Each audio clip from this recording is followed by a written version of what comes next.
Ya, namanya juga karyawan. Halo para karyawan. Iya. Selamat datang kembali di podcast namanya juga karyawan bersama saya Novan dan bapak-bapak tua ini. Bapak tua bangka ini anjir. Aduh, apa. Dan saya Alejandro Del Piero. Kembali lagi di podcast namanya juga karyawan. Asa kudu 2 kali gitu. No. Kan tadi udah. Selamat datang kembali di podcast namanya juga karyawan. Tadi Terus? pertama udah. Terus Barusan bilang lagi. iya, di podcast namanya juga karyawan. Yang akan membahas namanya juga karyawan 3. Berarti sudah menang piring ya. Nah, kita sekarang ada di suatu tempat lah. Anjir. Suatu tempat. Kita lagi di Prefektur Nakamiya. Iya. Lihat setelahnya udah pakai rompi-rompi di Jepang aja. Saking ku tiris. Enggak ada. Saking ku nggak tiris aja pakai rompi mah. Menteri itu mah pakai jaket Jaket. Karena bosan lah ya di dalam ruangan mulu, di indoor mulu. Oh, sekarang nyari suasana yang agak berbeda. Gitu. Oh, ini udah kedua kali di outdoor ya. Sebelumnya yang mancing ya. Oh iya. 3 Nyusul lagi di mana emang yang di yang luar? seminya yang kayak di halaman gitu loh, yang waktu yang itu. di Katsu Chop Chop ya? Oh iya benar. Ini yang ketiga kalinya. Ingat 3 kali walaupun kenyataannya yang banyak dipanggil itu banyak yang ditanya itu yang waktu mancing. Waktu mancing banyak yang nanya anjir itu teman-teman aku. Kan bangsatnya ya, mereka tuh pada nanya tuh, "Pan kemarin mancing di mana?" gitu kan. Di Terus? Padalarang gitu. Nah, itu gimana ininya pembayarannya? Pembayarannya sih ya sesuai pendapatan kita ikannya gitu ya. Oh, emang ikannya pendapatannya UMR daerah. UMP. UMR daerah. Oh iya. Gak maksudnya ya kita dapatnya berapa itu yang kita bayar kan. Oh gitu. Terus kalau misalnya Soalnya kan lembur gimana katanya? lembur kayaknya dapat double deh bayarannya. Oh iya. Terus Kalau di mereka mah yang nanya-nanya tuh biasanya di tempat mancing yang mereka suka datengin, pembayarannya tuh tiap sesi. wah, Ya kalau kata dunia yang Galatama itu wah, kan, judi ya, itu. gitu kan. Waduh. Judi itu bukan lomba, tapi Kemarin dapat berapa ikan gitu. Pokoknya mah dapat sekitaran 5 kilo lah itu juga. Asik. Aku 3 kilo sama partner aku 1,5 kiloan katakan gitu. Berapa bayarnya? Total pokoknya sekilonya tuh 40.000. Ya lumayan ya gitu ya. Lumayan lah. Nanti kapan lagi mancingnya gitu. Nanya kapan lagi mancingnya? Naon lu gitu. Naon? Mana ya tuh ngajak orang ayeuna tuh kudu ngadaguan orang ira rek mancing deui. Oh benar. Terus nyantai we bisi gitu bisi ngaganggu waktu mana anjir basa-basi busuk Indonesia bisi ngaganggu waktu mana ngomong ngajak ngusep duit anjir. Si kampretnya lagi nya tuh ajakan sih itu tuh temen ngajakin yang lain gitu nya. Nah kayak orang ngilu cenah. Atau lain mana ngajak orang sih orangnya.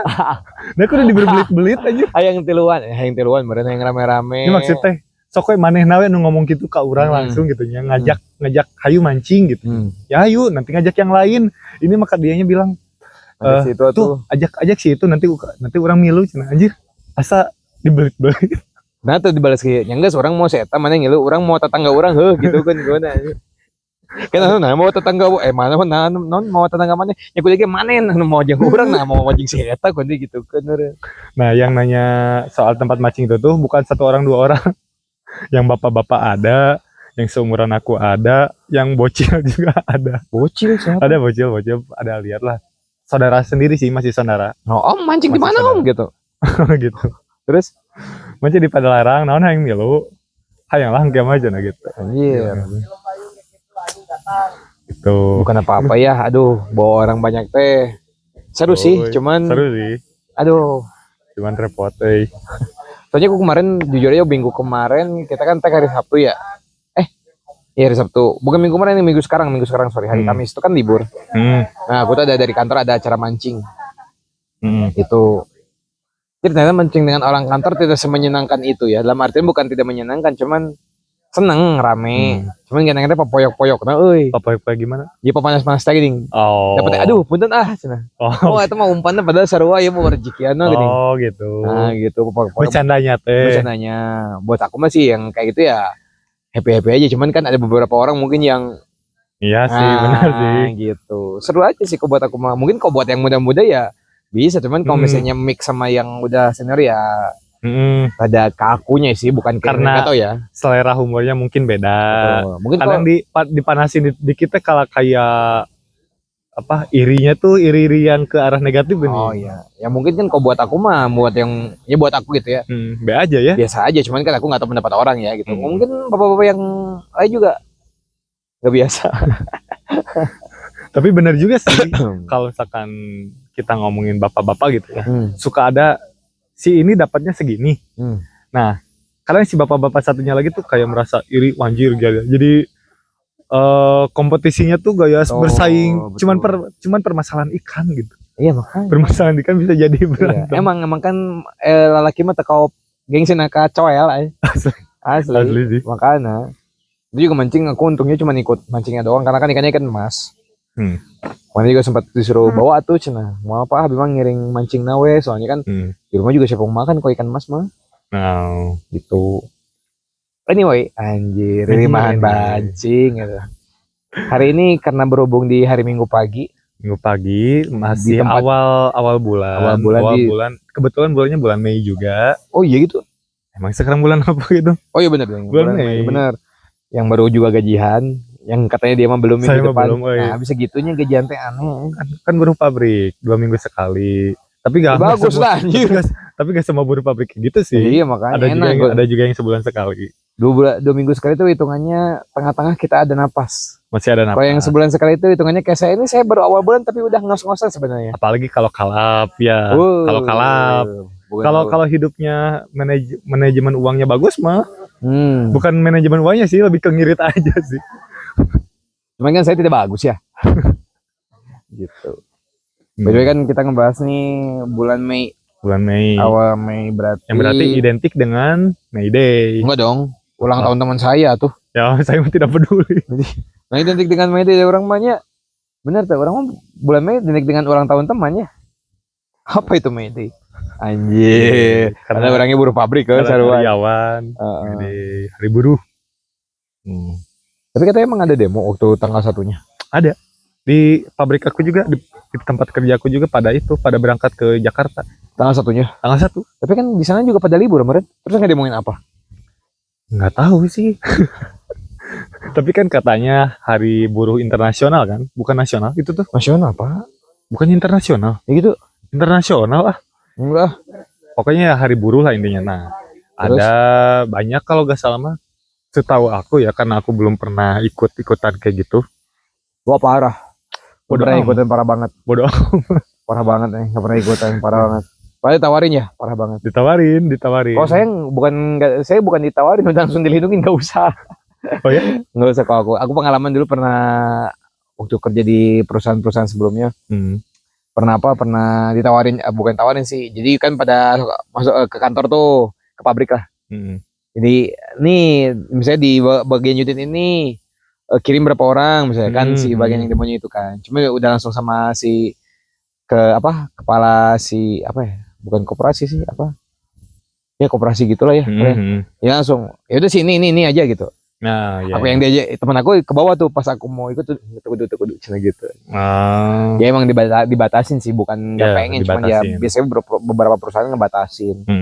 Kalau di aku mah karena kebetulan kan si tanggal 1 tuh kan tanggal merah, libur total. Nah, pada ditanyain, tapi awalnya sih dari si organisasi oh, ini yang PSSI. Bukan PSSI mah bola. SPSI. Oh, SPSI ya. Nah, dari organisasi itu. Ntar kepanjangan SPSI apa ayo? Aku juga gak tahu. Gak tahu. Berarti kurang minat berarti ke bawah emang kurang minat. Oh gitu. Ya, dari awal aku diangkat jadi karyawan juga ditawarin mau masuk ke SPSI. Nah, nanti benefitnya ini. Yang kayak gini mah bisa sendiri kataku. Jadi gak masuk kan. Kayak misalkan ngurus misalkan pengen resign nih. Nah, nanti sama si SPSI diurusin kayak gitu. Cuman karena yang kayak gini bisa sendiri aku juga kan gitu. Jadi gak ikutan lah. Nah, itu tuh SPSI itu lebih jatuhnya ke sepak bola atau apa? Ya buat ini doang. Udahlah. Gitu ya. Ayo menyangkut ya. Orang mati ngeluan, orang main.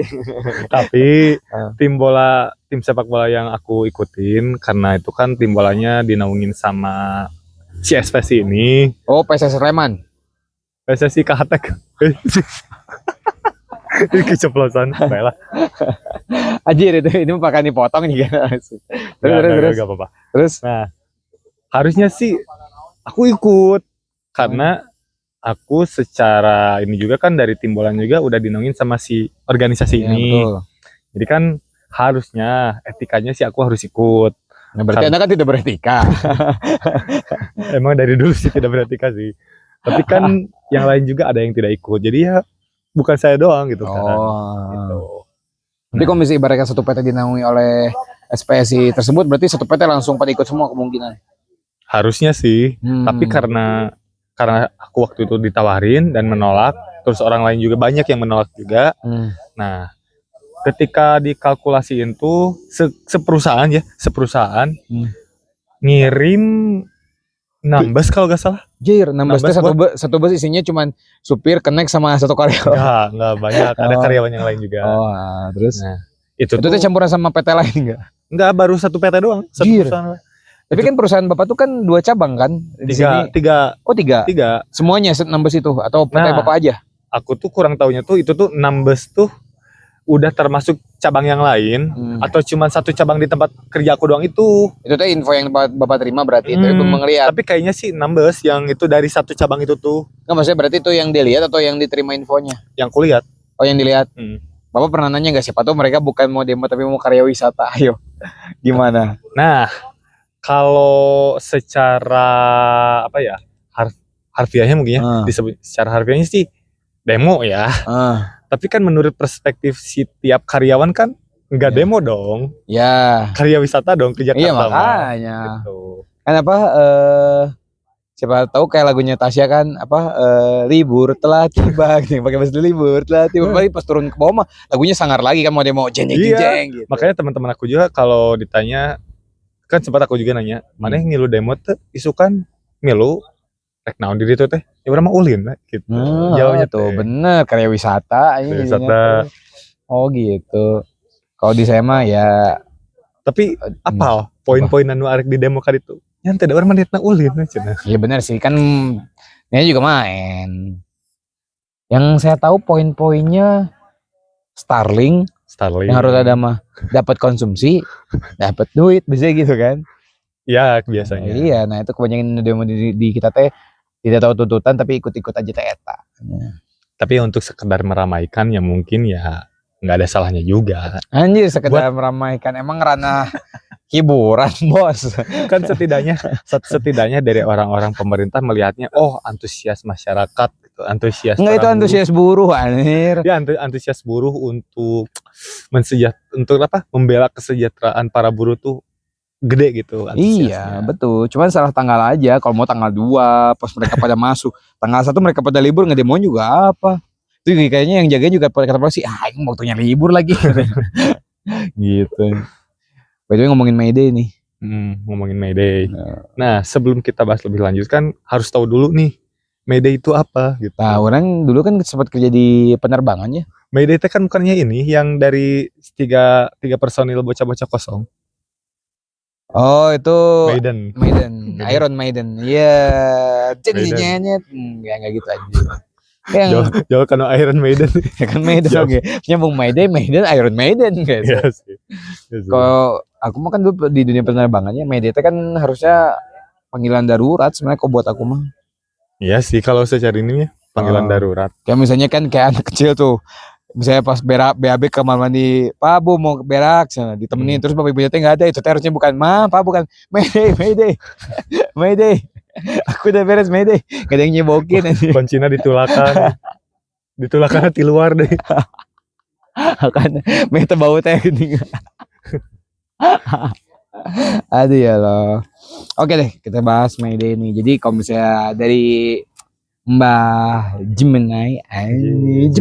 Sekarang mah pakai Gemini. Sekarang mah Gemini ya. Saya mah masih ChatGPT setia ChatGPT. ChatGPT sama Gemini itu bukannya sepasang kekasih bukan? Sepasang kekasih. Gitu. Kompetitor. Ya kalau misalnya kita bacain Mayday itu adalah tuh. Ya, ini bahasa umumnya ya. Mayday adalah sinyal tanda bahaya atau SOS standar internasional yang digunakan dalam komunikasi radio.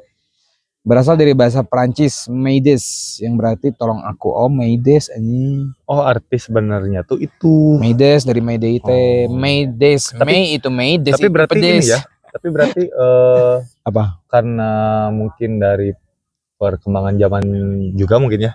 Jadi Mayday itu jadi di pengertian itu jadi dibelokin kayaknya. Jadi hari perayaan.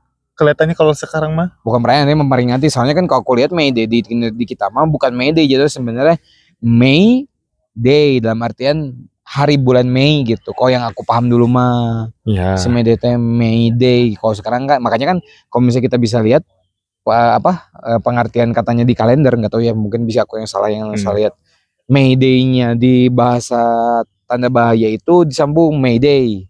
Sedangkan kalau yang sekarang mah Mayday, kayak ada space gitu. Ya, jadi gitu. Kan jadi beda pengertian gitu jatuhnya. Iya, karena kan cuma kan tolong sinyal bahaya tanda sinyal bahaya lah. Berarti misalnya itu menandakan aspirasi buruh bahwa ini berbahaya untuk kedepannya untuk bagi para buruh anjing.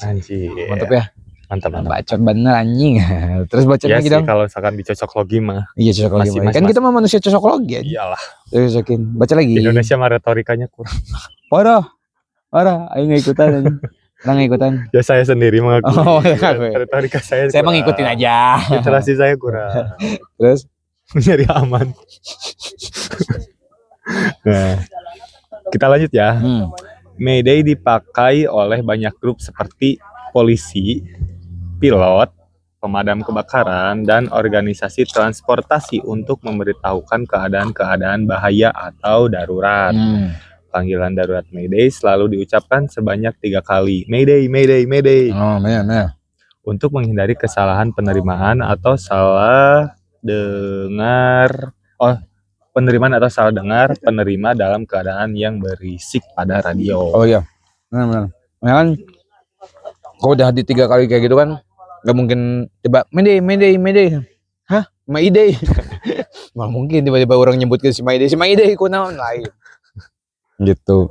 Terus yang orang kocak ini Mayday dipakai oleh banyak grup seperti polisi dari siapa orang ya.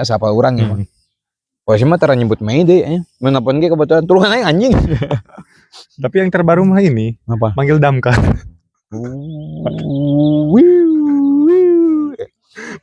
buat nangkep ular kan? Oh iya benar. Iya benar kan. Ular kasur. Enggak, maksudnya ularnya di atas kasur, kobra. Iya. Ular kadut. Berarti kan tuh dari sini juga pengertiannya udah mulai beda nih. Emang. Yang harusnya Mayday itu kan kayak panggilan darurat. Ya peringatan darurat. Sedangkan yang kita ketahui sekarang Mayday itu ya hari memperingati hari buruh. Mungkin di Indonesia, makanya kalau di luar makanya nggak mungkin deh. Gak tahu sih ya. Masa tiba-tiba di luar pakai Mayday juga kan hari buruh. Mesti di luar employee day. mungkin. Berarti di luar kalau employee day berarti karyawannya harusnya bebas kan dalam artian gitu. Tapi bukannya kalau di luar mah emang lebih bebas daripada di kita. Di kita mah terlalu banyak tuntutan tapi bayarannya. Aku iyain aja tapi aku nggak ikutan. Tapi setuju dong, setuju sekali. Pengen harga murah tuntutan tinggi. Di mana lagi kalau bukan di negeri ini? Konoha ya. Enggak, aku masa Sunagakure. Oh, Sunagakure. Iya. Soalnya kan kalau Indonesia mah enggak lah. Indonesia bagus banget. Orang bule aja betah di sini. Berapa bulan? Gitu, soalnya emang benar di itunya di kabur anjir. Lihat malah panas. Soalnya kalau bisa kita bilang memang sinyal radio sih. Dan untungnya dipakainya untuk keadaan genting gitu. Yang nggak kebayang tuh kalau misalnya dipakai oleh keadaan genting tapi yang ngasih taunya tuh sinden gitu. Pas Mayday. Kan bahaya juga ya orang tadi dia nyinden tertulung silakan gitu. Terus yang nolonginnya juga bukan polisi, bukan damkar, bukan aparat, tukang kendang. Kalau malam yang minta tolongnya kuntilanak. Aduh. Disangka yang seremengi. Aduh, kuntilanak teh enggak asik. Orang tak kebayang datang tukang kendang langsung dentang. Ada apa kisah nak? Kocak oke. Oke, kita lanjut. Dan juga untuk membedakan panggilan darurat yang sebenarnya dengan berita tentang panggilan darurat. Panggilan darurat ini sangat diperlukan dalam keadaan genting yang sangat memerlukan bantuan kepada siapapun yang dapat membantunya dan dalam keadaan genting. Mungkin di sini apa? Membedakan panggilan darurat yang sebenarnya dengan berita tentang panggilan darurat. Iyalah, maksudnya kan ini mah kalau aku dari kata ini mah berarti ada ini ya pembedaan dalam satu mah yang satu adalah tindakan langsung, tapi yang satu lagi adalah setelah tindakan langsungnya. Gitu kan. Makanya memang benar, nggak mungkin kalau misalnya kita ngomong Mayday tapi datangnya besoknya kan nggak mungkin juga. Iya. Gitu. Nah, dari sini juga kita mulai masuk ke Mayday dalam dunia kerja. Nah, dari situ ini dulu bahas panjangin anjir. Udah tamat kan tadi. Udah tamat, oke siap. Gak kompak biasa emang kita mah gitu. Gak ada briefing. Gak ada apa itu briefing lah. Makanya masih sepi juga penontonnya. Penonton rame mah kayaknya udah dituntut aja. Benar. Tapi benar kata Dwi tadi ya, soal pengertian Mayday itu ternyata kalau kita masuk ke dalam dunia kerja, Mayday yang kita tahu sama Mayday pada arti yang seharusnya kita bahas, yang awal tadi kita bahas, ternyata dalam penulisan katanya juga itu yang membedakan. Iya, betul kan. Kalau Mayday yang kita tahu ya sebagai karyawan tuh Mayday, ada space di antara May sama Day-nya. Sedangkan yang menurut kita udah bahas di awal, Mayday-nya disatuin. Betul, Mayday. Dan itu bisa membedakan arti. Gitu. Berarti kayak bahasa Arab ya. Di tiap kolah sugro sama kolah kubro. Bener. Enggak, kan beda sugro sama kubro beda. Ya benar sih. Jadi beda pelafalan, beda arti gitu kan. Sama sih. Terus baca dong. Baca. Iya tuh, maksud cuma itu doang pembedaan. Kata doang anjir. Nah, Mayday dalam dunia kerja yang diperingati setiap tanggal 1 Mei ini, kemarin kan 3 hari kemarin. Iya.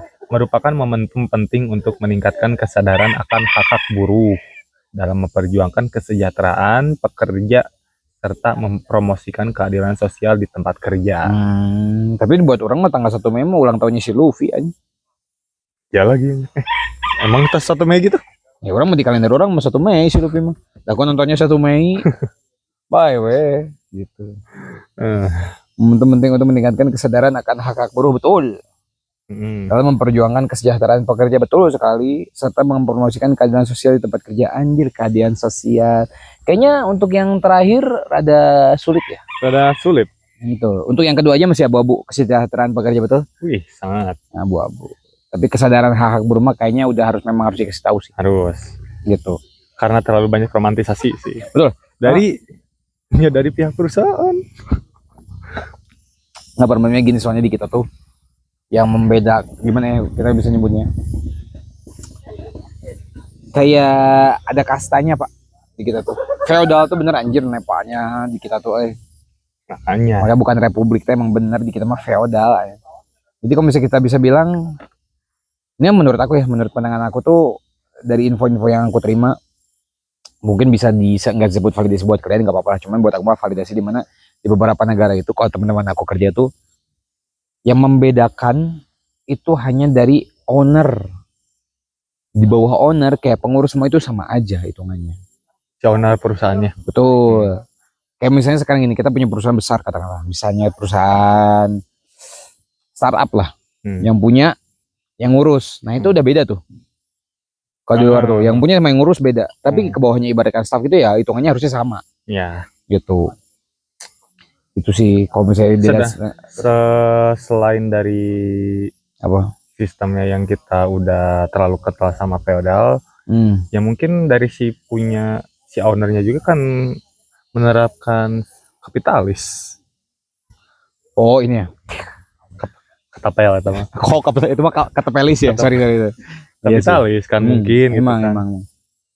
Soalnya kalau misalkan kita nerapin sosialis, harusnya disamaratakan mau itu si ownernya atau si pekerjanya. Betul. Karena memang di kita jeleknya, ya kita harus mengakui bahwa jeleknya kayak gitu. Soal dalam artian mau kita kerja di perusahaan manapun, mau BUMN ataupun enggak, feodal itu masih tetap pegang sampai sekarang, kecuali ada kecualinya. Kecuali yang perusahaan luar yang megang masih orang luar baru bakal beda. Ya. Karena di kita teh, karena ada plus minusnya lah buat aku. Karena sistem feodal di kita tuh jadi ada namanya ramah tamah. Iya. Menghormati, pertama feodal itu kan memang sistem feodal itu kan kita sama aja menghormati senior lah. Ya, ya. Menghormati yang punya usaha, dalam artian ya bos atau yang punya atasan kita lah. Memang sistemnya seperti itu, tapi minusnya adalah di luar karena adanya sopan santun dan tata krama tersebut, adanya sistem apa ya, kok kata aku mah Penjilat. bukan, pertama penjilat, kedua merasa gua punya kuasa. Gitu. Mungkin karena itu ya, jadi ada faktor pendukungnya gitu, karena sifat kita, budaya kita yang sopan santun itu. Betul. Jadi yang orang yang memanfaatkan itu, jadi yang sopan santunnya tuh jadi ke arah yang menjilat itu. Betul, karena jeleknya gini, sistem feodal kayak gitu sebenarnya bisa berlaku untuk jatuhnya ke kerajaan, sebenarnya bukan untuk suatu, kok buat aku ya, bukan suatu negara lah. Dalam artian gimana? Soalnya contoh kita ngambil gini ya, negara Brunei. Iya sih. Kalau konteksnya kerajaan mah ya. Negara Brunei, Yogyakarta. Dulu mah terus kerajaan mah Majapahit lah. Misalnya kok nggak Majapahit, kerajaan Siliwangi. Ya. Kerajaan Arab, mereka menerapkan sistem feodal. Iya, iya. Tapi apakah ada yang namanya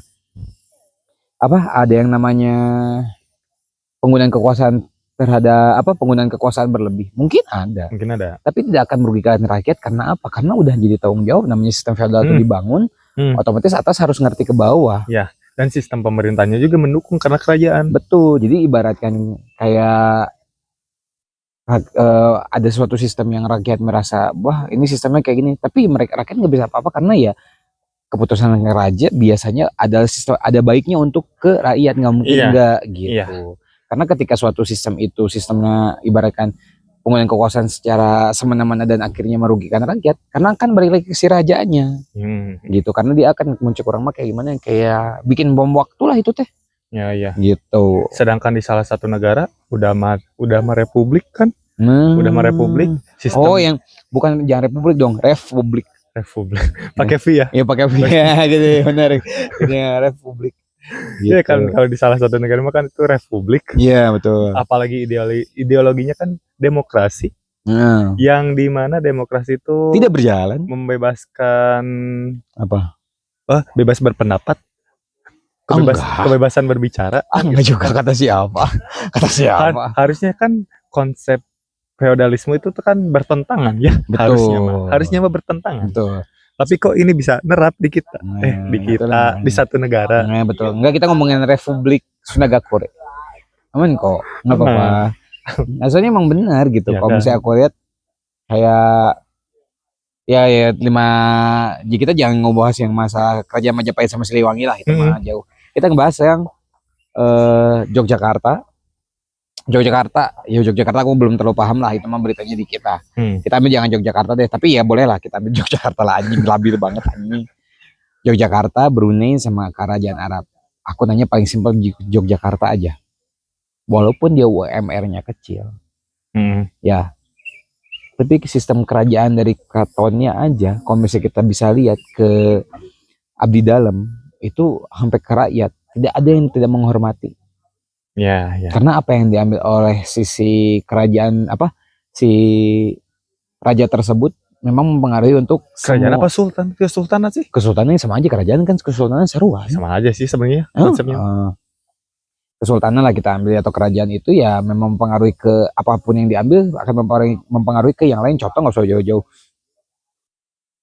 Ini mah nggak tahu ya, setahu aku ini mah. Kalau ada kesalahan boleh di-share lah, atau boleh boleh ngomong lah, dikritik boleh. Cuman setahu aku, ormas nggak ada di Jogja.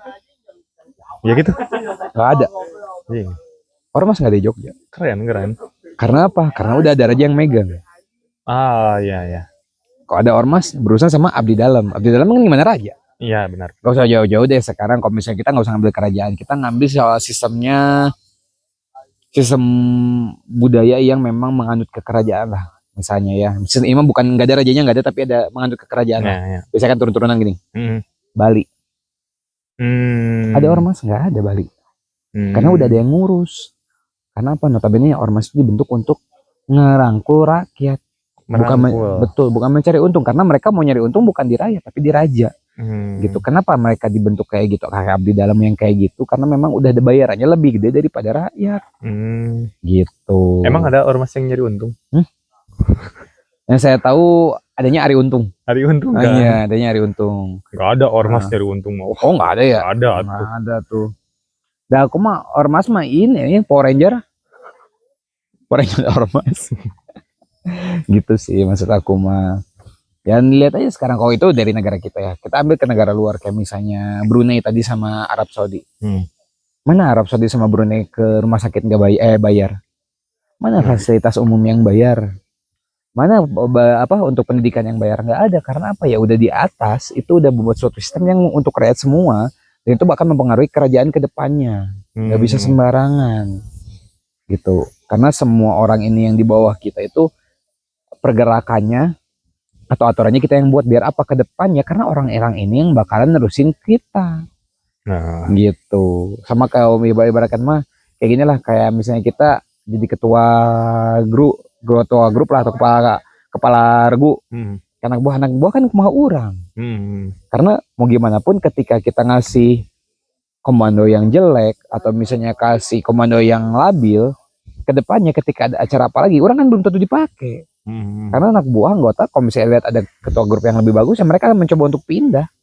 Ya, gitu. Karena naon alasannya, ya orang buat apa nih? Orang nih lagi katakanlah, oke lah katakanlah ibaratkan rumput tetangga mah rumput tetangga lebih hijau daripada rumput sendiri, tapi mereka nggak tahu bahwa rumput tetangga hijau itu karena apanya, kita nggak tahu. Tapi kan dari gambaran itu aja udah kalian pasti kelihatan, karena yang bisa dilihat dari yaitu tadi, ketika mau pindah, apakah anggotanya dia ada yang mau pindah juga atau tidak, bagaimana dia memperlakukan anggotanya, bagaimana anggotanya memperlakukan dia, itu kan ngaruh. Gitu kata orang mah. Itu tuh ya si sistem pemerintahnya kerajaan atau kesultanan. Oh, salah satunya Jepang juga sama aja. Oh, kekaisaran ya. Kekaisaran betul. Dan itu kalau misalkan kita mau menerapkan feodalisme, ya sebenarnya sangat mendukung ya. Iya, kita mah nggak masalah. Cuman ya wayana namanya sistem kayak gitu, berarti dia hanya menerima keturunannya. Nepotisme. Betul. Tapi kan ya nggak salah juga sih, karena mungkin dia lebih percaya. Tapi bukan dalam artian ketika keturunannya kita tidak bisa bertindak, juga bisa. Karena kan mau gimana pun namanya raja kan ada ke bawahnya tuh, ada menteri, penasehat dan segalanya. Pengakar ya. Betul. Sedangkan di salah satu negara kan udah mah demokrasi, yang dimana itu tuh menerapkan kebebasan berpendapat ya, kebebasan bersuara, tapi kok ya. Oh, Anda ngomongin Afrika Barat Daya kan? Bukan sih. Oh, bukan. Kan tadi Sunagakure. Iya. Sunagakure itu negara dekat Amerika Latin, kalau nggak salah Amerika Kol-Kolah. Jadi Amerika. Apa sih datang-datang hahaha. Gila panjang banget pembahasan tentang media doang, anjir. Itu udah hak buruh ya. Kayaknya terlalu bahaya, kemudian kita lanjutin aja. Oh iya. Dan itu kan belum beres, terlalu masalah dalam memperjuangkan kesejahteraan pekerja atau salah satunya. Kesejahteraan memang harus sih dipikir dalam artian, terkadang ya, aku dapat info mah gini. Di kita itu di Indonesia itu kebanyakan komunikasinya buruk. Jadi memang kalau dari mana ya direktur orang yang sekarang mau ngomongin, lu boleh nggak nerima omongan dia, tapi jangan ditelan-telan omongan dia buat-buat. Coba lu jadi sudut pandang dia kayak gimana dulu. Cari tahu penyebabnya dia kenapa ngomong kayak gitu, katanya gitu. Nah, dan kadang ya yang jadi miskomnya tuh antara si owner sama si karyawannya tuh, para karyawannya itu tuh kadang salah miskomnya tuh dari si perantaranya. Ya, kadang perantara, kadang dari bahasa juga. Ya, dari si perantara atau dari si kepercayaannya gitu kan. Betul. Misalkan kita nih sebagai karyawan yang biasa, karyawan yang bawahan lah gitu, punya komplain sesuatu, punya ada yang harus dikeluh kesah lah gitu, yang harus sampai ke si ownernya. Kan kita gak mungkin kalau misalkan harus ketemu ownernya, kan gak ada kesempatan lah. Mungkin gak ada kesempatan untuk bisa ketemu ngobrol sama ownernya, mengeluarkan keluh kesah. Pasti kan kita nyari si perantaranya, si orang kepercayaannya. Waktu kita udah nyampein nih keluh kesah kita, komplain kita atau apapun lah bentuknya, ke si orang kepercayaan si owner, kadang dari si ownernya tuh dari si perantaranya tuh mau disampaikan lagi ke si ownernya beda lagi. Betul. Ini itu juga ada. Udah orang kena ngeliat beberapa kasus kayak gitu. Problemnya soalnya gini. Memang orang pernah diajarin sama direktur aku yang sekarang gini. Concern atau isu apapun yang dari bawah ketika nyampe ke kita jangan ditaruh bulat-bulat. Ada juga yang ada yang memang dia harus disampaikan ke direktur atau tidak. Itu aku mengerti karena maksudnya jangan bawa hal receh ke atas. Nah, problemnya adalah si perantara ini ketika menerima laporan dia tidak tidak mendebat dulu, dan maksudnya misalnya kayak gini. Ada laporan ke aku nih, misalnya gini. Katakanlah itu si A orang keberangan diceraikan tuh si A kok keberangan tuh diceraikan kumaha sih? Itu kan hal receh, enggak ibaratkan dia mau ngadu ke direktur lah. Itu kan hal receh. Nah, kita kan sebagai pertengahan harusnya ngasih tahu dulu emang kumaha. Ini orang beserta diceraikan misalnya aku si Bapak A gara-gara orang keberangan, tapi si Eta minang keberangan tuh diceraikan. Berarti kan oke, berarti kita ketemu sama si Bapak A dulu nih. Untuk mempertanyakan karena apa, alasannya apa. Misalnya bisa jadi si orang yang telat ini karena memang izin, ada keperluan, atau mungkin karena dia kuliah kan kita nggak tahu. Sama-sama mengerti kan. Nah itu kan harusnya dibahas dulu di bawah tuh, biar nggak nyampe ke atas. Ketika udah dibahas di bawah nggak ketemu jalan tengahnya baru ke atas. Wah nih biasanya ibaratnya kata si Bapak aja, orang mah zamannya titipan tunggu orang luar, nah berarti kan mau nggak mau berarti kita ke atas kan, gitu. Ngomong baru sama orang atas tadi dalam artian apa ini gimana?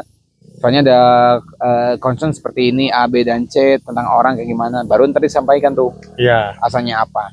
Dan kalau bisa hasil dari meeting di bawah tadi yang nggak nyampe ke atas harus ada kesepakatan. Kalau memang dari kesepakatan itu belum juga masuk, kita lempar ke direksi dan sampai ada hasilnya. Nah walaupun sebenarnya sih nggak harus ada hasilnya, nggak ada hasilnya pun harusnya di feedback juga ke bawah misalnya. Oh belum ada jawaban, oke. Kalau berikan ada jawabannya seperti ini, oke, maksudnya kayak gitu. Nah, problemnya di kita transparansi kayak itu nggak ada. Susah. Memang susah karena apa? Yaitu tadi pertama azas kuasa, kedua azas bahwa mun orang ngomong takutnya orang dicecer. Nah itu salah. Nah kadang juga ada kasus lain itu yang hampir sama kayak misalkan kita analogiin ya yang agak jauh dikit lah, yang agak luas biar orang-orang pada lebih paham gitu kan. Konsepnya di negara lah misalkan. Oh negara lagi aja bos, ngeri banget. Nah kan misalkan nih out of frame dulu. Nah misalkan di salah satu negara tuh kan udah dapat nih laporan keuangan si masyarakatnya tuh udah kayak gimana, si GDP-nya tuh udah kayak gimana, dilaporkanlah ke Bank Dunia. Nah dari si Bank Dunia ngelihat laporan itu ternyata warga negara di salah satu negara tuh bisa dikategorikan mayoritas di titik ke standar kemiskinan, menengah ke bawah lah, ya miskin lah intinya, miskin. Mayoritas orang miskin gitu kan. Nah mereka tuh pengen dari si Bank Dunia tuh menaikkan standar mereka, menaikkan standar si rakyat miskin ini dengan segala upaya. Tapi si negara satu ini, nah yang dimana masyarakatnya banyak orang miskin, kayak bukan nggak pengen sih, lebih ke punya standar yang beda dengan dari si Bank Dunia ini, dari Bank Sentral ini. Kayak misalkan ya dari Bank Sentralnya tuh, dari Bank Dunia tuh ngasih standar orang miskin tuh di bawah pengeluaran mereka sehari-hari tuh di bawah 50.000. Ternyata si negaranya ngasih standar yang orang miskin tuh yang pengeluarannya di bawah 20.000. Kan jadi agak kontradiktif ya. Sebenarnya kok aku bisa ngambil dari omongan itu mah, dari atau obrolannya yang pembahasan tadi mah, aku lihat ya karena ada di negara tersebut ada orang cari untung. Ya, berarti dari si perantaranya nih, dari si orang tengahnya masuk lagi ke industri perusahaan lah biar ada aman gitu kan. Nah, si ownernya tuh udah tahu perusahaannya nggak ikutan lah, buahnya juga. Intinya ya kalau misalkan di salah satu perusahaan si ownernya udah tahu nih. Ternyata problem dari karyawan kita tuh kayak gini. Nah, udah dikasih solusi lah, udah dikasih bantuan dalam bentuk apapun sama si ownernya. Dititipkanlah ke si perantaranya, ke orang-orang kepercayaannya. Tapi ternyata si orang kepercayaannya itu culas. Kok apa yang bantuan dari si ownernya gak tersampaikan ke karyawan-karyawannya. Nah, banyak yang gitu juga. Memang kayak gitu. Dan itulah gara-gara sistem feodal zaman dulu teh ya itu tadi membuat beberapa orang menjadi sistemnya menjilat, tidak jujur, tidak amanah banget. Padahal kedepannya itu teh mempengaruhi kredibilitas kita juga pertama, dan kedua mempengaruhi ya di Islam mah tanggung jawab kita kayak di akhirat lah. Karena buat aku mah gini, jujur itu harus walaupun itu pahit. Ya. Tapi kan Idealisnya mah. Ya, tapi walaupun itu pahit kan ya mau nggak mau. Maksudnya gini, memang kita diajarin untuk menjaga perasaan lah. Maksudnya menjaga perasaan orang biar nggak sakit hati. Tapi kalau misalnya ibaratkan faktanya udah menyakitkan, ya kita nggak mau karena berarti itu adalah suatu muncul orang mah kemanya sebutnya muncul orang mah kayak gue salah tuh udah harus ngasih tahu bahwa lu tuh dari kemarin salah. Iya. Kalau nggak salah nggak akan mikir. Iya. Karena kan ketika kenyataan pahit itu terjadi, itu adalah suatu pecut di mana biar orang berkembang menjadi lebih baik, bukan menjadi lebih buruk. Ya. Gitu. Harusnya orang-orang berpikir ke situ. Cuman karena kita hidup di realita gitu ya, dan faktanya ternyata orang-orang tuh lebih senang dengerin kebohongan yang manis daripada si kenyataan yang pahit itu. Betul. Masalahnya itu. Betul, karena kita ruang lingkup orang-orang yang seperti itu di negara kita, di negaranya lah atau lingkungan kerja kita lah. Karena gini, bukan apa-apa. Lu kok kerja sama orang luar, orang pernah ngerasain lah kerja sama orang luar. Kok udah jelek. Tapi fair play-nya orang luar, kalau misalnya lu udah di mata mereka jelek dan lu berubah menjadi lebih baik, mereka melihat usaha lu kayak gimana. Ya. Gitu loh. Makanya sama orang luar mah jangan pernah belajar menjilat pertama. Jangan pernah belajar ngebohong udah. Ya. Lu kerja sama orang luar dimanapun, ini mah gue ngasih lah, aku ngasih ke kalian yang nonton kalau emang dengerin ini, jangan kau kerja sama orang luar, nggak tahu orang kita mah udah gitulah, nggak bisa itu mah kita harus jaga perasaannya atau gimana. Orang luar tuh nggak bisa, orang luar tuh pertama tuh the point, itu pasti the point, jadi nggak bisa basa-basi, itu yang pertama. Terus apa yang harus selalu pegang untuk kerja sama orang luar? Pertama, jangan bohong, kedua jangan jilat, udah.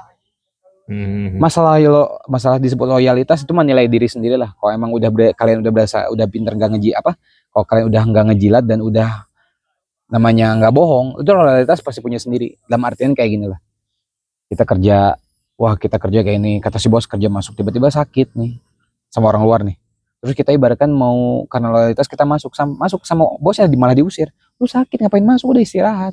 Ya. Karena apa? Karena kamu nggak bohong, karena di sana tuh bohong tuh sangat sebuah nilai buruk gitu loh.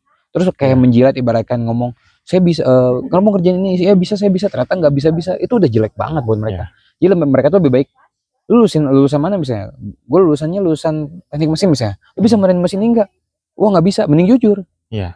Terus tuh pasti orang mereka tuh bukan dalam artian lu gimana sih lulusan teknik mesin kok nggak bisa mesin mesin, enggak, tapi lebih lu bisanya kerjain apa? Iya. Biar potensinya bisa perform. Betul. Negara kita kagak. Lulusan mana misalnya, lulusan teknik mesin ini bisa nggak bisa, gimana sih kuliah lu ya gitu, menjudge duluan, itu problemnya itu sih. Dan kadang ya dari tadi pas Adwi bilang kayak apa, kayak seakan orang karyawannya tuh punya keluhan apa, punya lagi ada problem apa, dikasih kompensasi sama dari si perusahaannya buat ya udah ngambil cuti dulu gitu. Iya emang. Dan ada tahu gak berita-berita kemarin ada di satu negara tuh yang kalau si karyawannya lagi bad mood disuruh cuti dulu aja. Cina. Oh Cina ya? Iya. Anjir keren kata gue. Bad mood, terus kayak momen period tuh kalau di kita mungkin 1 hari, kalau di negara luar tuh 3 hari. Iya anjir. Keren gitu. Anjir. Karena apa? Karena itu mempengaruhi. Problemnya gini, gua pingin lu masuk kerja itu produktif. Iya. Mengejar itunya produktifnya. Betul. Dan sekarang kalau misalnya kita seolah-olah bahwa di negara kita gue pengen kerja lu produktif misalnya, tapi lu izin ibaratkan bos saya lagi ada masalah di rumah, yang nggak mau tahu ini kerjaan siapa yang handle anjir. Jadi di kita tuh terlalu fokus ke si hasilnya, betul kayak gitu. Makanya oke. Itu udah, kita langsung lanjut ke 6 tutut. Oh kemarin hari tanggal 1 tuh ada 6 tuntutan ya katanya beritanya. Oh iya ada 6. Yang dihadiri oleh Prabowo kok nggak salah ya, terus ada Kak Ferry Iwandi juga kok nggak salah ikut ya. Enggak. Oh enggak dia ngurus malah Oh malah ke project ya. Dia mah suka ikutnya Kamisan. Oh iya. Aksi Kamisan. Terus kalau nggak salah teh ada kemarin ada Hokage pertama sama Hokage ketiga. Mereka datang teh. Sama kalau nggak salah tuh Chuck Norris. Chuck Norris kan biar masa nggak ngamuk ada Chuck Norris. Iya benar. Biasanya suka ada. Iya jadi kalau ada ibaratkan lemparan bom motor sama Chuck Norris sih, gitu dong udah. Gitu. Tapi ketahui ya, nggak mau sudon dulu. Oke. 6 tuntutan masa May Day kemarin di Jakarta waktu tanggal 1 Mei hari Kamis. Ini tuntutan dari para buruh ya, kesepakatan dari para buruh. Nah, jadi 6 tuntutan ini yang pertama adalah lindungi buruh dalam UU ketenaga kerjaan yang baru. Betul. Tapi emangnya Undang-Undang Ketenaga Kerjaan emang udah disah ya? Udah disahkan? Udah dari kemarin aja. Oh udah. Tapi kan Omnibus Law masih berlaku kan? Ya itu, maksudnya itu kan ke situ. Oh buat itu ya, buat menghapus Omnibus Law itu. Bukan menghapus, jadi maksudnya mah mengkonkretkan atau mengkerjasamakan lah. Dalam artian Omnibus Law udah berlaku ya, UU tenaga kerjanya ntar ketika di Omnibus Law, kan selama ini yang info yang saya tahu ya. Kalau salah dikritik aja.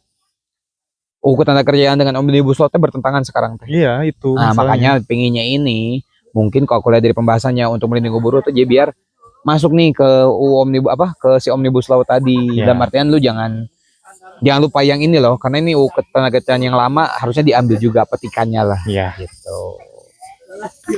Itu yang pertama, yang kedua itu cegah PHK massal dengan membentuk Satgas PHK. Oh itu yang Satgas tuh. Satgas PHK itu sama kayak Satgas Covid nggak sih? Harusnya sih beda ya. harusnya sih beda. Tapi setahu saya gitu ya, di satu negara tersebut itu biasanya Satgasnya tuh orangnya sama-sama aja. Itu tuh lagi ya? Itu lagi. Leadernya itu lagi juga? Leadernya itu lagi. Yang dari Medan itu loh. Oh Om Lukut? Ya? Lukut kan? Biasanya. Makanya jangan mancing nila. Biasanya. Jadi umpan mulu kan. Lukut. Aduh. Terus yang ketiga tolak outsourcing. Nah ini benernya. Ini ya siang ini mah. Sebenarnya sih yang memang sih kita nggak bisa menyalahkan juga. Terkadang perusahaan tuh kenapa menggunakan outsourcing, karena beberapa memang itu untuk suatu sistem cara untuk menyaring lah. Biar lebih kompeten dalam artian kita pingin karyawan kita pingin semua orang kerja di kita itu jadi karyawan permanen di kita lah, karena biar kita nggak harus rekrut lagi, karena kan mengajarkan mereka itu kan keluar biaya. Yeah. Tapi problemnya kan teknik outsourcing kuliah ini dari aku ya, pandangan aku, teknik outsourcing ini kenapa masih dipakai sampai sekarang, karena beberapa orang di outsourcing aja udah ngaco itu. Iya lagi aja. Daripada gua ngeluarin lo, dalam artian sekarang masa outsourcing 3 bulan. Terus lu selama 3 bulan kerjanya jelek, daripada gua ngeluarin lu lebih baik gua perpanjang gitu. Iya. Karena gua masih butuh lu juga. Iya. Kita lihat pengen ke depannya lu berkembang atau tidak. Kalau tidak berkembang ya paling gua sama si pengusaha kan ngomongnya, ya udah tenaganya lumayan lah. Iya. Mau dia bacot kayak gimana biarin, yang penting tenaganya lumayan, dibayar aja kan gitu. Iya. Berarti yang harus diperbaikinya tuh bukan untuk menolak outsourcingnya, tapi dari si outsourcingnya sendiri yang harus dirombakin sistemnya. Sistemnya atau harus gimana diperbaiki. Penilaiannya. Karena kalau buat aku memang di kita tuh negaranya negara yang kurang persaingan bebas. Jadi ya kita harus akuin lah, dimana banyak orang dengan koneksi yang bisa masuk, seperti saya protes. Seperti saya sendiri gitu. Pada kalau buat aku sih sebenarnya gini, lu masuk karena koneksi nggak masalah, karena saya juga pakai koneksi, tapi masuk di tes. Ya, kalau itu yang tadi aku bilang. Kenapa? Biar kita tahu bahwa orang titipan ini layak atau tidak ditempatkan di bagian A misalnya. Jangan sampai lu butuh orang di bagian A, tapi ini karena orang ini tidak kompeten dan karena dia bawaan, otomatis ditempatin. Terus jadi bikin si sistem di situ yang awalnya udah tinggal penyempurnaan aja, nggak sempurna, jadi ulangi lagi dari awal. Nah, itu kan merusak ritme. Iya benar. Lebih baik kamu tahu potensi orang ini dengan nilai yang hasil dari tes ini larunya di mana.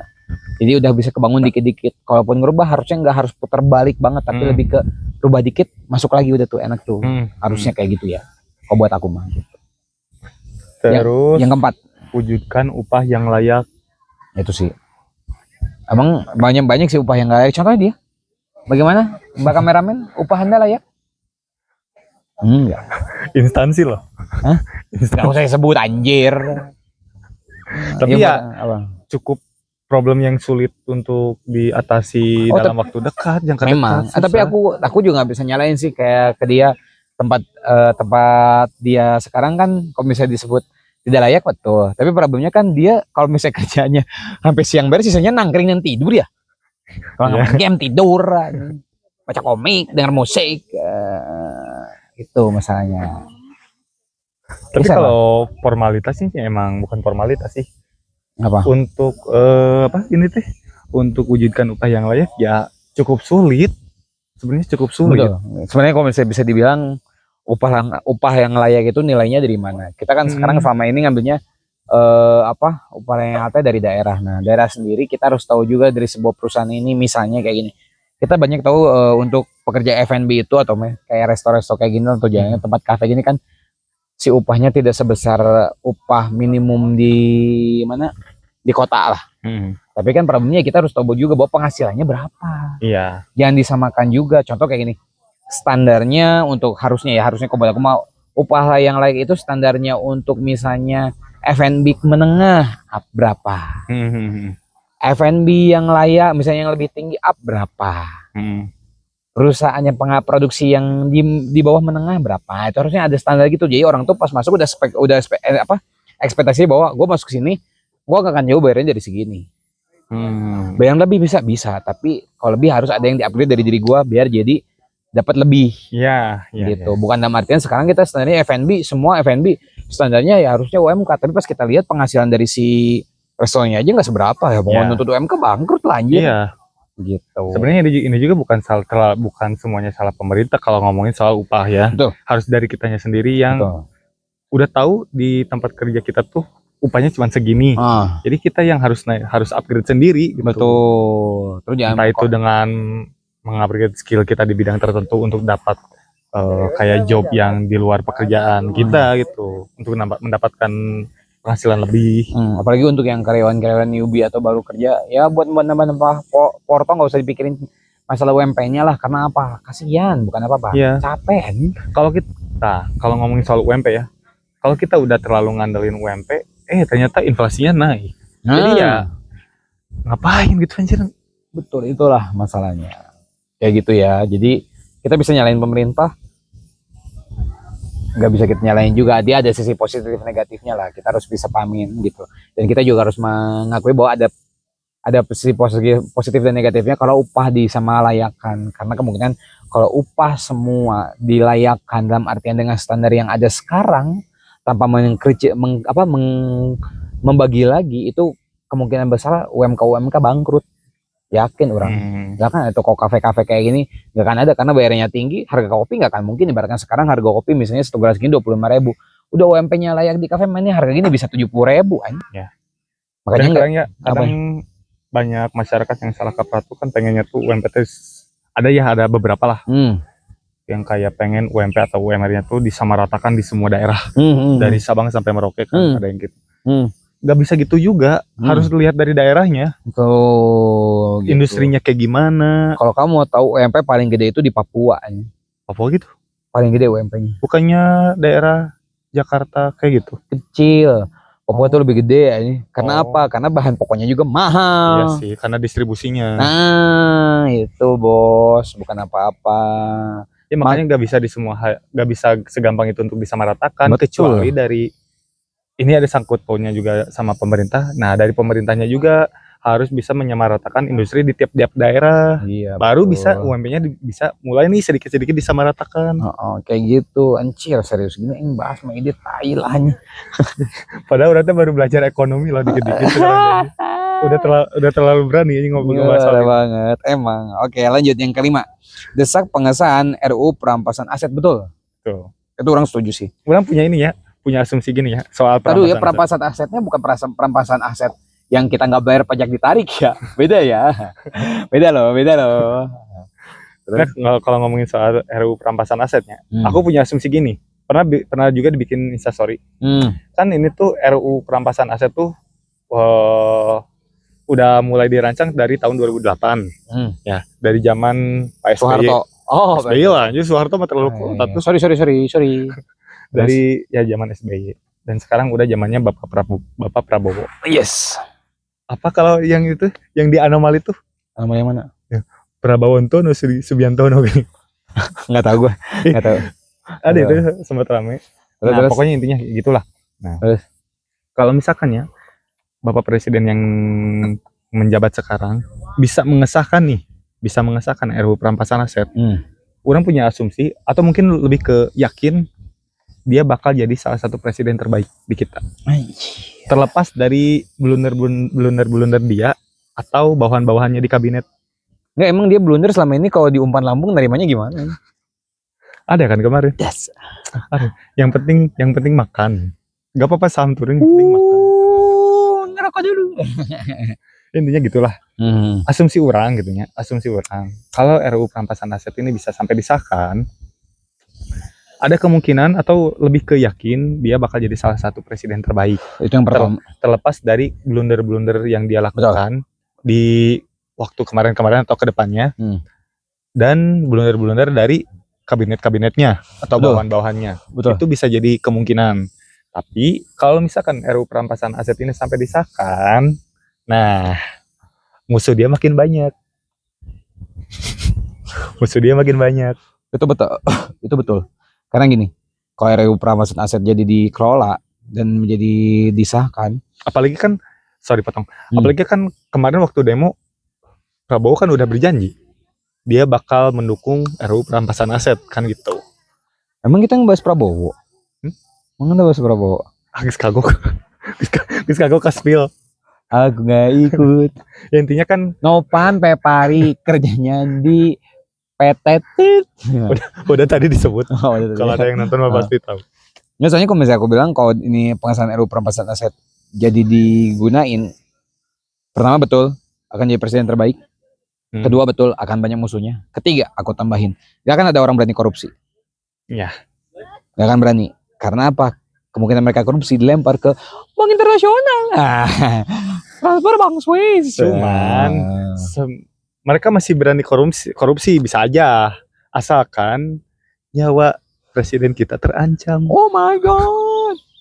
Karena sebenarnya gini, ini masuk zon. Iya memang. Semoga saja tidak terjadi seperti itu. Karena kan banyak orang cari untung. Iya. Gitu. Tapi kok bisa aku bilang ya memang apa namanya?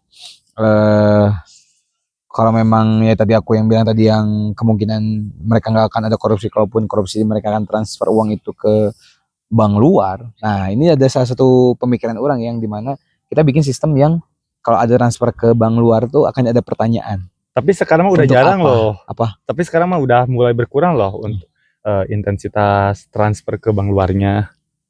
Sekarang pindah mengikuti zaman. Kemana? Ke kripto. Itu kan bank luar juga anjir. Enggak aja dah, kripto mah enggak ini terdesentralisasi. Ya, tetap aja maksudnya itu kan perusahaan luar kan? Ya. Yang ngelola kan punya luar. Tapi kan per individu tahu? Hah? Per individu tahu, ya, bukan. Tapi kan maksudnya tetap negara tuh bisa mantau. Iya, bukan negara juga. Apa? Semua orang bisa mantau. Iya, makanya kelihatan kan maksudnya gitu. Emang kelihatan.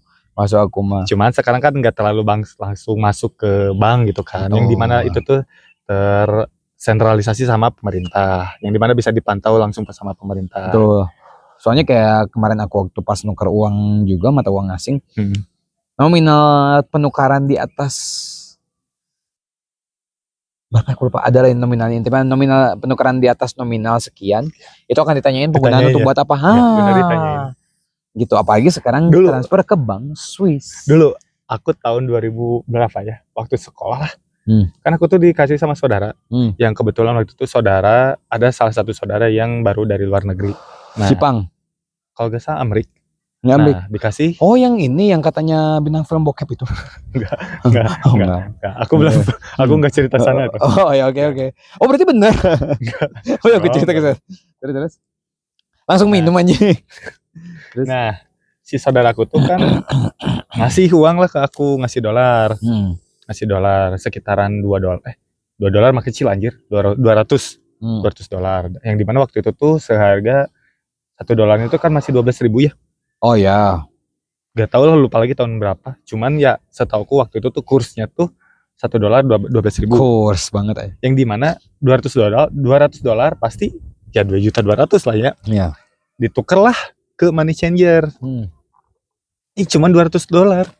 Ditanyain, ini uang dari mana? Betul. Buat apa? Betul, karena kan ditakutkan pencucian uang. Karena kan waktu itu belum banyak nih yang kerja pakai remote, yang dimana penghasilannya pakai dolar kan belum banyak. Emang sekarang banyak orang kerja pakai remote? Udah banyak tahu. Tapi aku lihat di kantor-kantor, emang ada orang kerja pakai remote gitu? Enggak, maksud tuh yang dari perusahaan luar nge-hire kita dari Indonesia nih. Yang kan banyak aplikasi-aplikasinya. Oh gitu. Maksudnya teh kita kerja sama perusahaan luar tapi kita kerja di Indo. Ya iya banyak. Oh, dikira teh orang kerja remote, orang kerja bawa remote gitu gini. Gitu. Kan aku nggak tahu. Gitu kirain aku mah kayak gitu. Oh iya. Iya sih. Intinya banyak lah sekarang mah kerja remote yang dari mana kita tuh kerja sama-sama perusahaan luar. Iya. Kalau dulu mah kan mungkin masih sedikit lah ya, gak terlalu seimpulsif sekarang. Gak seinklusif, bukan seimpulsif. Seinklusif sekarang. Nah, ditanyain dulu mah, ini uang dari mana? Kok bisa dapat dolar? Apalagi mukanya muka kismin gitu.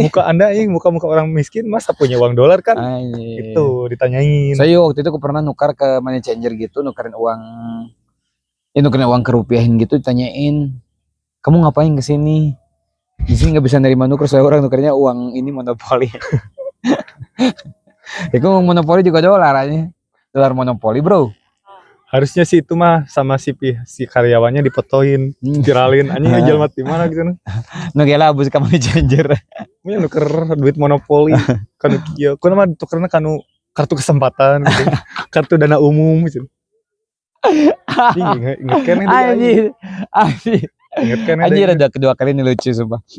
Yang sebelumnya masak air aja itu. Yang masak air orang gak kuat sampai masih ketawain, nonton juga sial. Yang terakhir. Yang terakhir desak pengesahan RUU Perlindungan Pekerja Rumah Tangga. Maksudnya PPRT. Aku belum pernah dengar PPRT. RUU ini.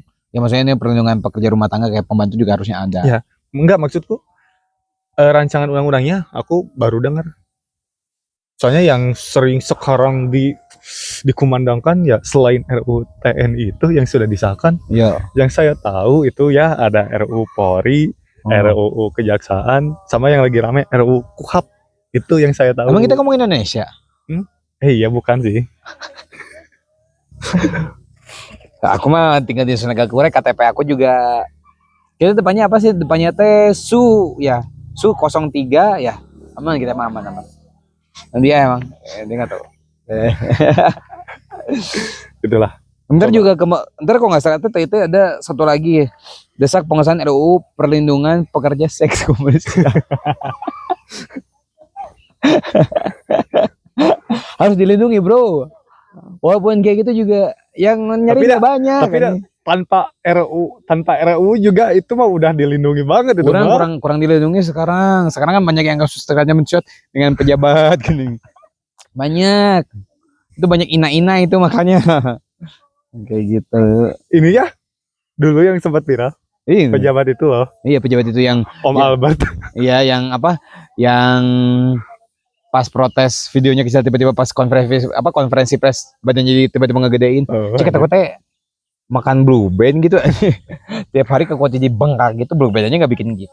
Kebayang kalau itu ya disahin anjir. Sekarang juga tanpa disahkan juga si RUU itu pekerja seks komersial. Sekarang juga IKN banyak. Dengar beritanya. Banyak pekerja itu di sana sekarang. Ya sekarang tempat gelap. Dipakai tidak. Iya. Oh ya apa lagi? Ada lapak bro. Perantau lagi. Itu juga butuh sesuatu untuk dikeluarkan selain emosi dan amarah. Karena udah ada juga dari yang kita bahas tentang Mayday ini. Gak ada isinya. Bukan ada anjir yang mau disampaikan. Gak ada lucunya doang. Isinya mah ada. Terlalu berat sekarang mah. Ya berat. Udah berapa menit Sejam ada? Udah sejam. Udah ya, yang bisa sampaikan ada nggak? Mau disampaikan? Enggak ada sih. Kalau aku mah ada. Coba apa? Untuk kalian buruh-buruh yang telah memperjuangkan hak buruh yang kemarin demo di tanggal 1 Mei dan mungkin kena pukul aparat yang tidak bertanggung jawab. Terima kasih. Bukannya kondusif? Kata siapa nih? Kata berita.